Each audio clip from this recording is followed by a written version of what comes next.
Hello, everybody. Welcome back to the Love Your Dogs podcast. My name is Bre Drake. I am a holistic dog health educator, a certified holistic pet health coach, and this podcast is heart led, experience based, real life. And I'm going to have to take the not dry science out, I think, at some point. If you guys listened to my last episode with Paula Vandervoort, I've been very inspired to start adding a little bit more science into my podcast as much as it's not my favorite thing. I'm very much a believer in nature's the original science. We follow nature's plan. I don't need a whole lot of convincing that things are harmful to us and to our dogs, but there are a lot of people who do need it. And I see a lot of the same topics circulating in the holistic dog world, on social media, in my emails, in the blogs. And I see a lot of the same information being stated over and over. And today I'm going to be talking about flea and tick, conventional flea and tick preventatives specifically. So when it comes to those, the common messaging that you see is, those are poison. Those are poison. You're poisoning your dogs every month. And that is true. And that is generally all people need that have common sense to say, yeah, I'm going to keep hitting my microphone. I'm going to avoid those at all costs for my dogs. That's generally what most of us need. Most of us that can think for ourselves. You tell me it's a neurotoxin. I'm not going to give it to my dog. But there's a lot of people who need a little bit more proof because my role is to give as many dog parents as possible the tools and the knowledge to give their dogs the healthiest lives possible. And a lot of you are easy. A lot of you are so easy to reach because you don't need science-based evidence to support these claims. You get it. Then there's other people who are just on the fence because it takes a lot of unlearning. Conventional veterinary care is what's most widely available. So it's very easy to adopt that as the only way to care for our dogs. I mean, I was guilty of it. That's all that I knew when I was caring for Skip and Ann, especially, the first, well, most of their lives, actually. It wasn't until the last couple of years that I started to change things. So it takes a lot of unlearning. And to get people comfortable with that, I think I'm going to have to dive into some more um, peer reviewed studies, have some more evidence based claims. So I want to talk about that. So, flea and tick preventatives are part of a class of drugs called isoxazolines. And I don't know if I'm saying that quite right. I think I'm close. I think the way you're supposed to pronounce it is slightly different, but isoxazolines is the way I can get it out of my mouth. So bear with me if I'm not saying it right. If you're super smart and you know these drugs, you know the name of the class and it's making you cringe, I'm sorry. But they are neurotoxic drugs. And the most common oral drugs, we're going to talk mostly oral. We're going to talk about the chewables because that's what most of us are using. That's what I used to use for Skip and Ann. I did Bravecto every 3 months and I did HeartGard every month for prevention. I'll get to that at a later podcast. I posted about that today on my Instagram, but we'll get to that later. So, the most widely used flea and tick medications in veterinary medicine today are Bravecto, NexGard, Simparica Trio, and Credelio. I'm not familiar with this one so much. Maybe some of you are, but I know the Bravecto, NexGard, and Simparica, definitely some heavy hitters. And they all contain isoxazolines. They are all systemic insecticides. Let me read to you actually. So the isoxazolines are floralaner, afoxolaner, ceralaner, lottolaner. So each of those four big manufacturers uses a laner. So they're all gunning for their piece of the pie, their piece of the profit. Because if you think about it, that is extremely profitable. They use fear of fleas and ticks and heartworm to sell drugs that I don't know what the percent of households that actually use these are, but there are about 90 million dogs in the United States, pet dogs. So even a small percentage of that would yield a lot of profit considering that these drugs are used at least 4 times a year, but a lot of them 12 times a year. They're very profitable. So these are patented and they're pharmaceuticals, they're systemic insecticides, bisystemic, meaning that the dog eats the chewable, and then that neurotoxin circulates in their bloodstream for either 1 month, 3 months. There's an injectable, it can be upwards of a year, and the parasites, the fleas and ticks, die when they bite your dog. So that's how they work. And the argument that a lot of defenders of these drugs will have, the manufacturers, of course, and then people on the internet who are defending them. And on that note, too, I get that they're convenient and they are effective, but they aren't safe. So I think the type of person that's defending these is also defending the convenience because putting forth the effort to prevent pests naturally just sounds like too much work or it sounds impossible to these people. I'm not entirely sure, but our vets, our manufacturers, critics on the internet of natural ways in general are going to defend these drugs by explaining to you that they work by targeting the GABA gated chloride channels in the nervous systems of insects and ticks, of fleas and ticks. So these channels regulate nerve signals. Blocking them causes uncontrolled neural firing, and parasites become paralyzed and die. So that's how they work. And what they use to defend these drugs is saying that they bind much more strongly to insect receptors than mammalian ones. So they're targeting insects and not your dog. But the problem with this is that dogs also have these GABA receptors. So dogs rely on GABA mediated inhibitory neurotransmission in their brains and nervous systems. It's one of the major ways that the body regulates neural activity. So this is what leads to the known risk that while they are created with the intention of just targeting insects, they don't because dogs have the same receptors. And this is what leads to the known risk. In fact, in 2018, the US Food and Drug Administration, the USDA, issued a warning about the neurologic adverse reactions associated with isoxazolines, including seizures, tremors, ataxia. And of course, these reactions are listed as rare, just like with vaccines. But we know that rare does not mean impossible, and rare is a very big stretch of the truth based on what we're seeing online, what we see in our own dogs. We know that these adverse reactions are likely very underreported. And let's go ahead and dive into that for a second. So, there is thank you to Dogs Naturally magazine. If you guys don't rely on them, oh my gosh, it's such a valuable resource. If you're dealing with anything in your dog that you want to learn about treating holistically or you have questions about, whether it be a vaccine, heartworm disease, flea and tick preventatives, Google the word, the issue that you're trying to resolve or get more information on. Google that with Dogs Naturally. And there will likely be a wonderful article that the folks at Dog Naturally magazine have put together, and they're wonderful. So let's see. This one in particular it's called NexGard, Simparica, and Bravecto. Are they safe for dogs? And it goes on to explain a lot of the things I just explained, how they work. But what I wanted to get to here, here we go. What adverse drug event reports say an adverse drug event, adverse drug events are ADEs. I'm going to just say ADEs from now on so I don't keep tripping up and annoying everybody. So every drug has side effects. So we wanted to review the ADE reports submitted to the FDA. But the FDA has made it near impossible to find these ADE reports on their database. So similar to the vaccine situation, right? Luckily, thanks to veterinarian Dr. Elizabeth Carney, we were able to find some information. So back in 2014, when NexGard and Bravecto were first introduced, Dr. Carney wrote about the new chewable drugs on her blog. And then she started receiving comments from people whose dogs were already experiencing side effects after taking these preventatives. She wanted to find out more. So she filed a Freedom of Information Act requesting to obtain the reports and received a number of these ADEs for NexGard and Bravecto. And she generously made these reports available on her website.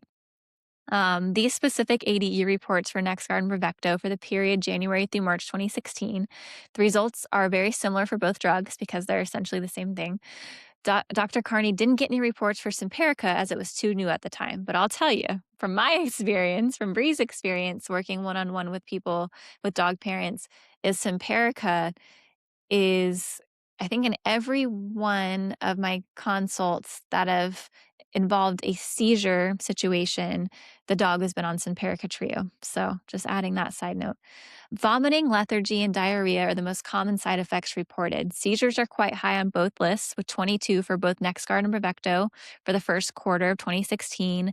9 deaths are reported for each drug for the same period. For NexGard, 5 of the 9 deaths were by euthanasia. So I will link that article in the show notes. While this is a great article, and I appreciate how Dr. Carney was able to get these ADE reports and share them, they are indicative of what types of reactions there are, from vomiting, lethargy, diarrhea, not eating, seizures, itching, panting, hives, behavioral disorders.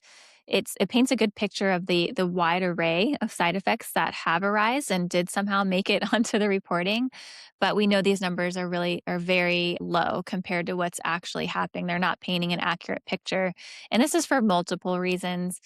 Most of these go or unreported in general, or the dog parent who's trying to report gets frustrated with the system. It can be very challenging, and lots of, what did Paula call it, getting caught in a revolving door. It's just very difficult to get this stuff reported. And most dog parents, they're already frustrated that something happened to their dog. And then they're not getting the answers that they want. They're not getting connected to the right person, the right website. They often give up. And a lot of vets aren't reporting them because while a dog parent is very clearly stating what they've observed in their animal, they know their animal best. Vets are likely to downplay it and maybe not ever report it, because unless it's very clearly connected and happened within the first 20 minutes, couple hours, couple days, a vet is very unlikely to report these as being related to the drug, unfortunately. So I will link that in the show notes as something for you guys to look over as supplementary material. And I want to talk a little bit about their safety trials and how they're conducted. Most veterinary drugs are regulated by the U.S. Food and Drug Administration Center for Veterinary Medicine, and they typically involve healthy dogs, a very limited number of animals in a controlled environment, and for short time frames. Usually, these animals are given doses at 3, 4, 5 times the highest tolerated dose per the box, per the label, per the drug, to prove that it's safe. And usually these only last for a few weeks to months at the most, definitely not years. So we're not looking at long term. And dogs are monitored for immediate reactions only. So, what they're not going to capture well, and what's honestly most important, even from a vaccine perspective, is lifetime exposure. A lot of these dogs are given these drugs every single month for their entire lives. We're not capturing metabolic stress, aging organs,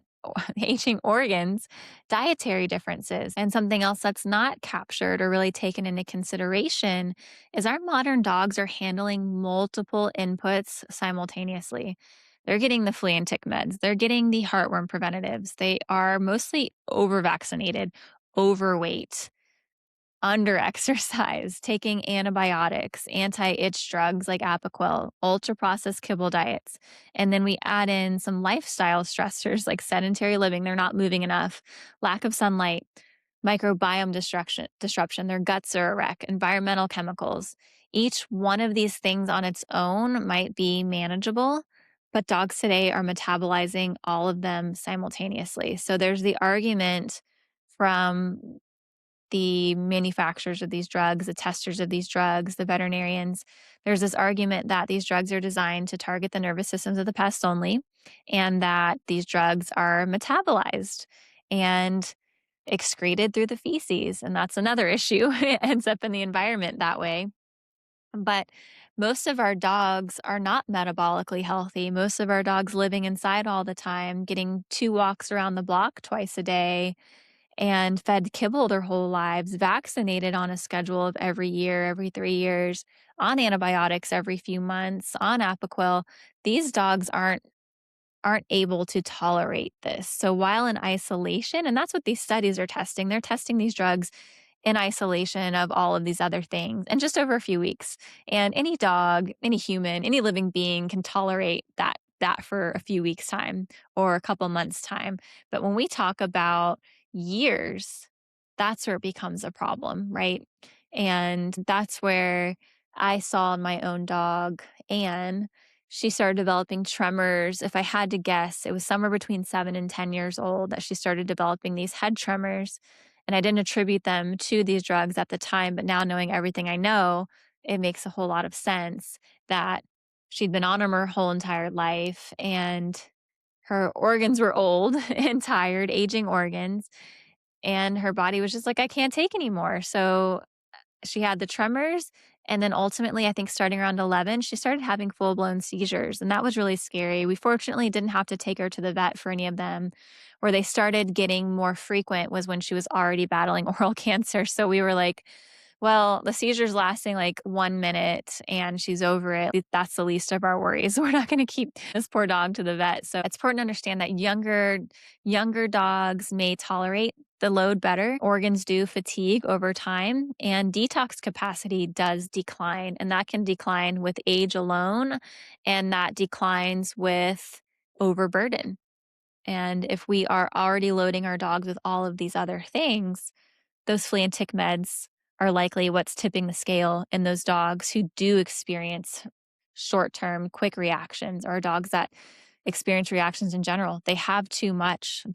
Their what is the word I want to use for this? Their cumulative load, everything else is too much. And there's always something that tips them over the scale. So remember that in all things, in this kind of scenario where a dog has a reaction like a seizure or if there's cancer, it's never just one thing. It is all genetics and all of the environmental impacts and inputs combined, and then something tips the scale to where there's overflow and our dogs just can't handle it anymore. And that's where we see cancer. That's where we see a seizure episode. So at some point, the body's margin for error can get really, really small.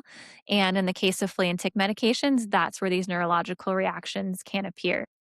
Now is a good time to stop and listen to this quick message by our sponsor, Vengeance Motherboard for Pets. Vengeance Motherboard is a product that I highly recommend for anyone that is going the natural exposure and homeopathic no-sode route for their puppies instead of the traditional vaccine schedule. It is something I recommend during tick season, and it's something I recommend for daily maintenance. It's something I've used with Pine since bringing him home at 8 weeks. I love them and what they're doing, so take a moment to listen to this message. Most pet supplements just add ingredients that sound appealing. Multivitamins, synthetic ingredients, dehydrated powders and cubes, artificial flavors. They're not whole food sourced. They're poorly absorbed and lack bioavailability. And they don't fix what actually matters. Immune confusion, allergies, autoimmune flare-ups, or even the deeper terrain that allows chronic disease to take hold. Here's the truth. If it can't be absorbed, it can't work. Absorption is a problem most people never think about. You can pour nutrients into a bowl all day long, but if your pet's body can't recognize them, transport them, and use them, they're just expensive waste. Motherboard for Pets does something completely different. Instead of dumping in more synthetic vitamins, it delivers nature's first antibodies, transfer factors. Transfer factors don't stimulate the immune system randomly. They educate it. They help it recognize friend from foe. They help restore balance, and there's nothing else on the market like them. On top of that, Motherboard is micronized, meaning the particles are broken down for enhanced absorption and cellular uptake. Smaller size, better bioavailability, greater impact. This isn't about stuffing a formula with more ingredients. It's about delivering the right signals in a form the body can actually use. That's why Motherboard isn't a multivitamin. It's an upgrade.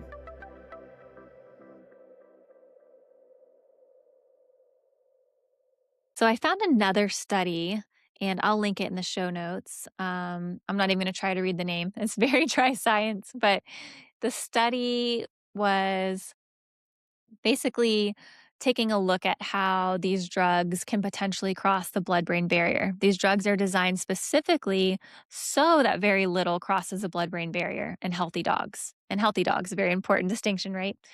The body has protective systems that actively keep many chemicals out of the brain, but crossing the blood brain barrier is not impossible, and several mechanisms can influence how much reaches the nervous system. So, there's several reasons that are more dry sciencey I won't bore you with, but there's factors that come into play of whether or not these drugs can cross the blood-brain barrier, which is obviously problematic and is where we see the neurological side effects. There's lipid solubility, P-glycoprotein, the brain's bouncer. The brain has transporter proteins that actively pump certain drugs back out of the brain before they accumulate. There's genetic differences, and this is where that whole MDR1 gene, the MDR1 mutant breeds like collies and shepherds, they can be more sensitive to certain medications. That's where this plays into that blood barrier crossing. But what I wanted to draw most attention to is the blood brain barrier isn't a static wall, it's a biologically active tissue.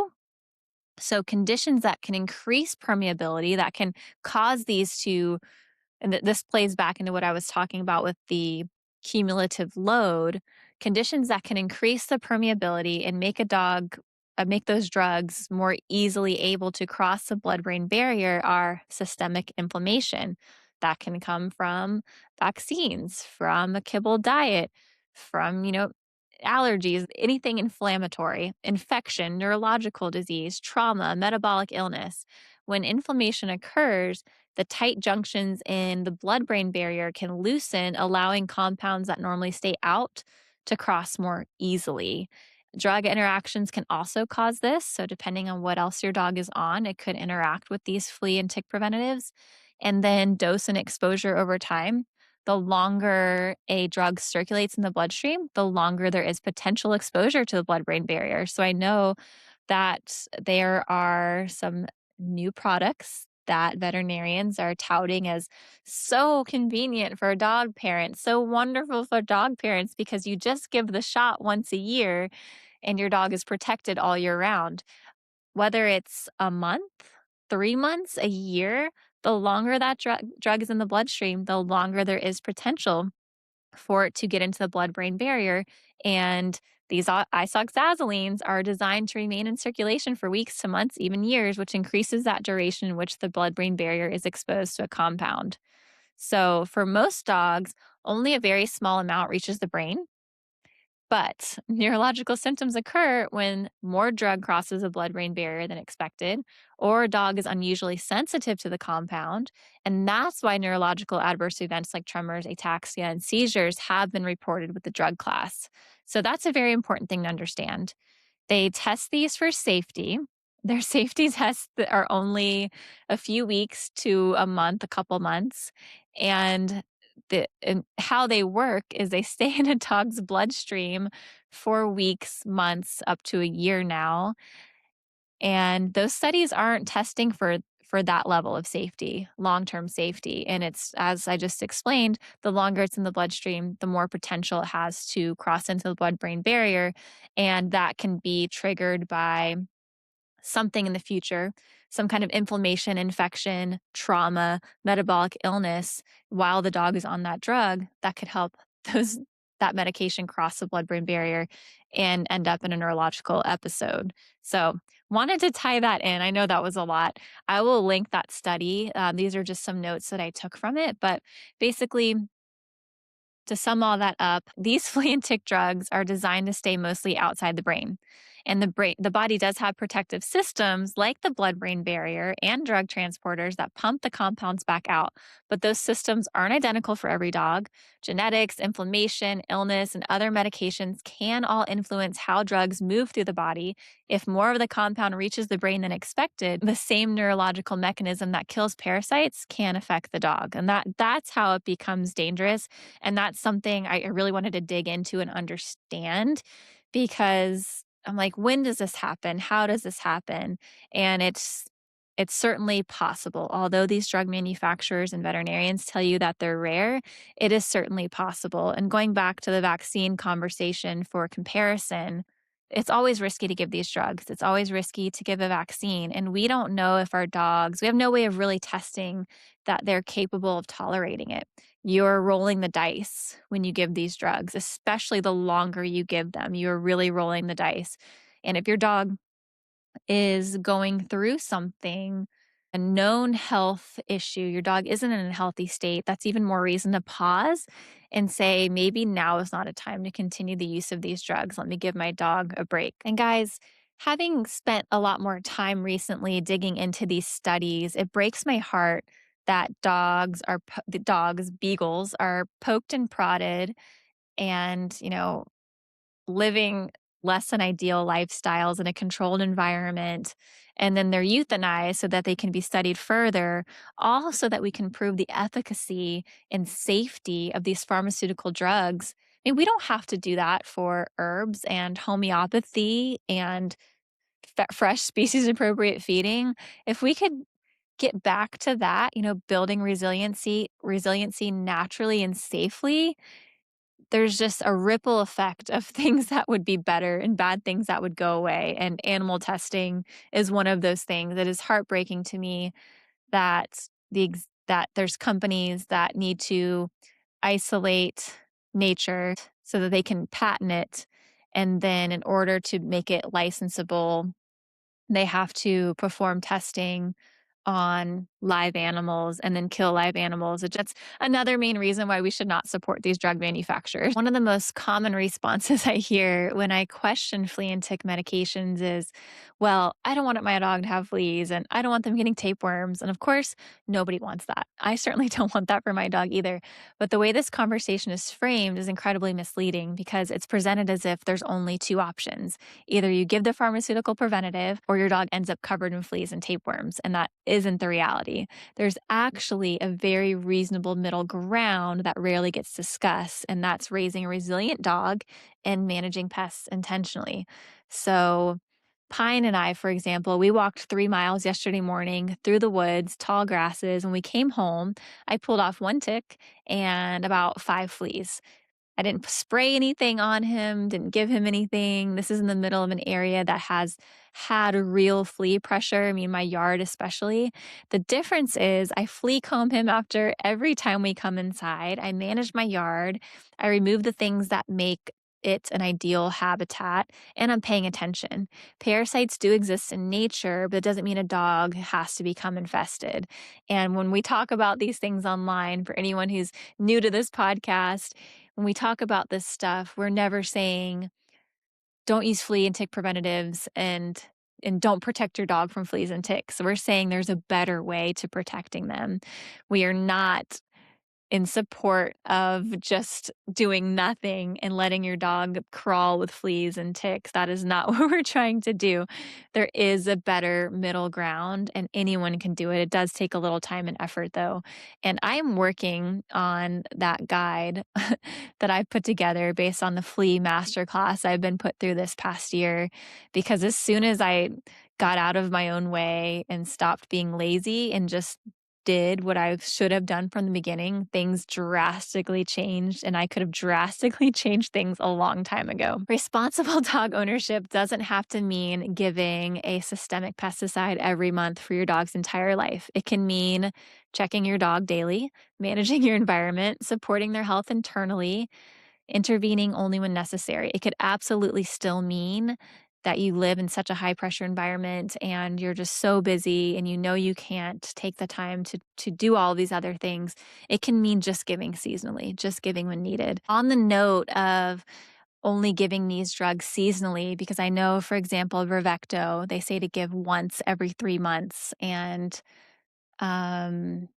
yeah, we'll just stick with that. For Bravecto, it's once every 3 months. But there was a study on pharmacokinetics, a foundational study on floralaner, the active ingredient in Bravecto, looked at how the compound moves through and persists in a dog's body after oral administration. So after a single dose, the drug reaches peak blood concentration within about 24 hours. The elimination half-life is roughly 12 to 15 days. Detectable levels remain in the bloodstream for many weeks. Because of that slow clearance, the drug maintains concentrations high enough to kill parasites for about 12 weeks, which is why the dosing interval is every 3 months. What that means biologically is half-life describes how long it takes for half of the drug to leave the bloodstream. So with a half-life of 2 weeks, 50% remains after 2 weeks, 25% after 4, 12.5% after 6, and smaller amounts can circulate in the blood for several months. Now, the persistence is intentional because the drug needs to stay in circulation long enough to kill fleas and ticks when they bite, but it has been found that they can last for a much longer amount of time. So I remember when I was starting to get more leery about the use of those meds back when I gave them to Skip and Ann, I started spacing them out by a lot more, not only to save money, but I was also like, and I think a lot of people adopt this. It's a much smarter way. If you're going to give them at the beginning of that 3-month interval. And I wouldn't give another one unless you see a tick or a flea. How's that? How's that for something to try? If you must stick to those meds, don't give them as directed because they are obviously trying to make money. So they want you to use it as frequently as possible.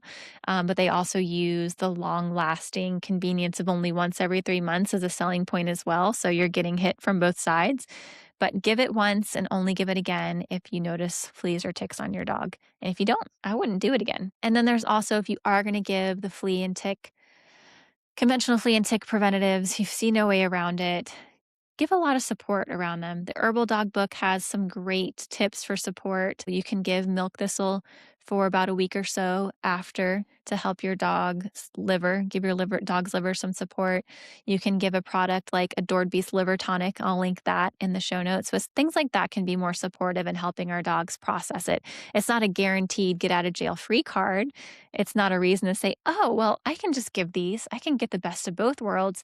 It's still not going to completely negate the damage. It can help. It certainly can help. And if you're going to do it, I highly recommend supporting your dog through it. So, to sum everything up, one way that I think about these drugs is that even when we're doing everything right for our dogs, feeding well, minimizing chemical exposure, supporting the terrain, we still don't actually know how an individual dog will tolerate a systemic drug until it's already in their body. And every dog metabolizes drugs a little differently. Their detox capacity, nervous system sensitivity, microbiome health, genetics, overall resilience, all of that plays a major role. Two dogs can receive the same exact medication and respond very differently.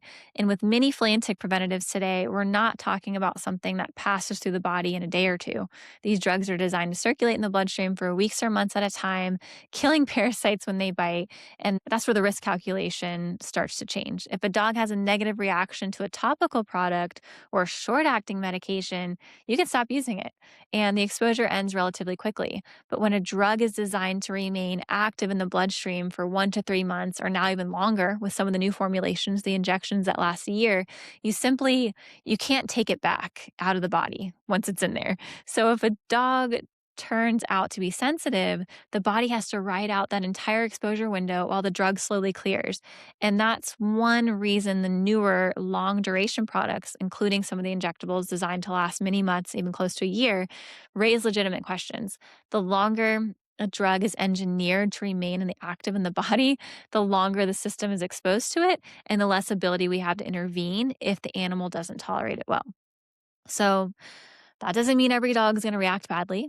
And according to the drug manufacturers or veterinarians, many don't.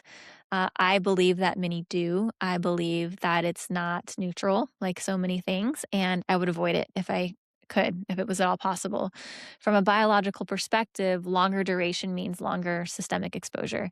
And that's something that dog parents deserve to understand when they're weighing their options. And I know this isn't talked about at all with most vets. Most vets are going to say, oh, the flea pressure is bad in your area. Tick-borne illness is too dangerous. You have to give these meds. But you shouldn't just take their advice and blindly give those meds. I hope this episode helped to clear up a lot of misconceptions around the drugs. And as much as I want to say there's a convenient, easy way to do it safely, there's not. And I know a lot of you listening may have been banking on the fact that, well, my vet says the adverse reactions are low, they're very rare. I think it's safe to give my dog. I've never noticed anything bad happen. I'm just going to keep giving it to my dog. It's so much more convenient. I hate ticks. I don't want to see fleas in my house. I'm just going to give the meds. And I hate that I'm taking away that comfort from you, but you need to understand that these could be harming your dog. And if your dog is seemingly handling it fine, my two dogs did. My 2 dogs, every time I gave them one, I felt a little uneasy giving them that chew, but, they never seemed to react after it, but I did start seeing the effects later down the road, and not that this is directly linked to cancer by any means, but I did lose both of them to cancer, and I know that having that cumulative load or that these meds were included in that cumulative load did contribute overall to the fact that their bodies just couldn't take anymore and cancer developed. All right, that was a big episode, lots to talk about in that, and I will talk about heartworms sometime soon. I keep getting requests about that. I posted on about it on my Instagram today, and just to give you guys an update who maybe just listen to the podcast and don't follow on Instagram, I mentioned Affordable Pet Labs coming to do a blood draw for Pine and running a heartworm antigen test and a tick-borne illness test on him. He came back negative for everything, for heartworm, for 3 different tick-borne illnesses, and I was a little bummed about that. It seems a little crazy that I'm bummed he wasn't exposed to tick-borne illness, but it's not really common in our area, so I wasn't surprised by that. But I also wanted to, if they were any of them were positive, that was gonna be a great opportunity for me to show you how our dogs can be exposed to tick-borne illnesses and not have any symptoms because their immune system neutralized it before it could become infection or disease, and that happens a lot more than you realize. I was hoping I could use Pine as an example, but at the same time, I'm glad he's not being exposed to that stuff. But know that I have plenty of clients I work with one-on-one whose dogs are Lyme positive and have never shown a symptom. It's just proves that they were exposed and their bodies handled it properly. Many people who live in the Northeast have Lyme positive dogs who've never had to go undergo treatment and have never had symptoms. So as things continue to warm up weather-wise and there's a lot of fear around fleas and ticks, remember that. Remember that we shouldn't let our fear become so great and so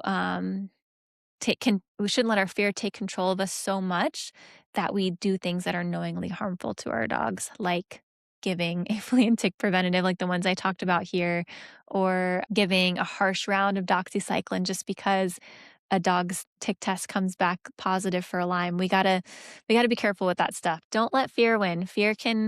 Paula had that quote last week where we do a lot of things that harm our dogs out of fear, and when we simply step back and understand the situations fully, understand the biology of, how heartworms work and what a heartworm positive test can actually mean when you're testing your dog every year.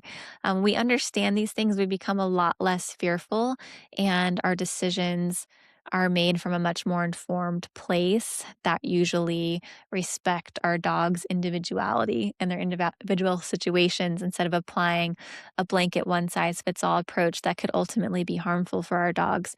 And our vets don't mean much harm by this. They're just shifting liability. For them, it's easier to say, take this 100% effective method for preventing fleas and ticks because they don't want you to come back to them with your dog having fleas or ticks and blaming them. So they just take the easiest approach. It's so much easier for them to say, here's this box. The FDA says it's safe and your dog's not going to have any fleas or ticks. It's so much easier for them to say that. A lot of them may know that is the only option. I could keep blabbing all day. This is a rather long one for me being by myself.